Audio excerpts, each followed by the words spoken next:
Story of Troy. I do that, I'm a minstrel. Here we go. Once upon a time, the god Zeus, king of the Greek gods, decided to have a contest of which of the goddesses was the most beautiful. But he was not going to judge it himself because he was like, I'm not good with commitment. So he said, you, Paris, you young upstart prince, you decide. So Paris, this kid, has chosen to pick who's the most beautiful goddess. The goddess Aphrodite comes down and says, Paris, if you pick me as the most beautiful, you can have the most beautiful woman in the world. To which Paris says, yes, hook me up. You are the most beautiful, Aphrodite. So Paris gets the most beautiful woman in the world. Unfortunately, she's in another country. Unfortunately, she's married. Unfortunately, Paris doesn't care. So Paris, his older brother, Prince Hector, and their father, King Priam of Troy, go on a diplomatic mission to Sparta, where Helen and her husband, the king, King Menelaus of Sparta, are. They have their diplomatic mission, and they go back to Troy, and they sneak Helen with them. Menelaus notices and says, hey, that's my wife. So he gets his friends together and goes on a diplomatic mission to Troy and says, guys, give me back my wife, and we won't have any shenanigans. So Priam has a little huddle with Hector and Paris. He says, guys, what do you think? Should we give Helen back? Paris is like, no way, man. She is cute. She's staying here. Hector's like, no, she's kind of fun. She's witty. I like her. Let's keep her. Priam's like, all right, we choose violence. So Menelaus goes back to Sparta. Now, before Menelaus got to marry Helen, there was a big contest because everybody wanted to marry Helen. And all the people in that contest agreed that whoever lost was going to come to the aid of the winner if Helen was ever abducted.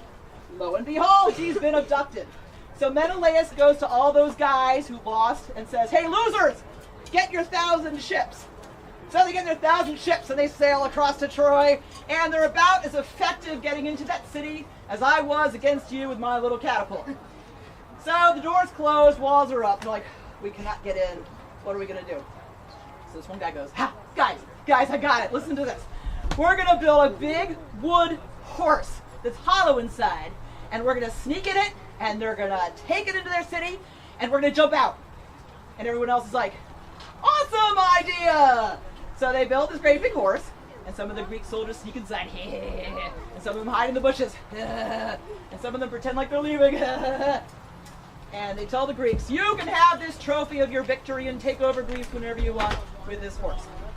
Now the Trojans think this is awesome, except for one guy, this one priest says, this is fishy, I don't know about this. And he hurls his spear at the horse, and you would think it might stab someone inside and give the whole thing away. Oh no. What happened was, a giant sea monster came out of the ocean, ate the priest and his 2 sons. Of course. So the rest is history. They took the horse into Troy. The soldiers all jumped out. They opened the door. They let the rest of the army in. They sacked Troy. Priam died. Hector died. Paris died. Everybody died. As far as Helen, some stories say she ascended to Mount Olympus, where she's probably giving Zeus a run for his money.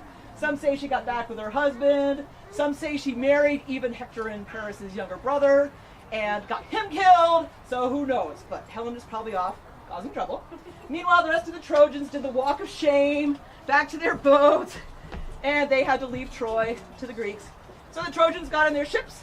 They were going to go conquer Italy. But Juno, a goddess, who was not picked as the most beautiful back in chapter 1, was still mad about that, caused a giant storm and wrecked them on the coast of Africa, where they had to pick up their pieces.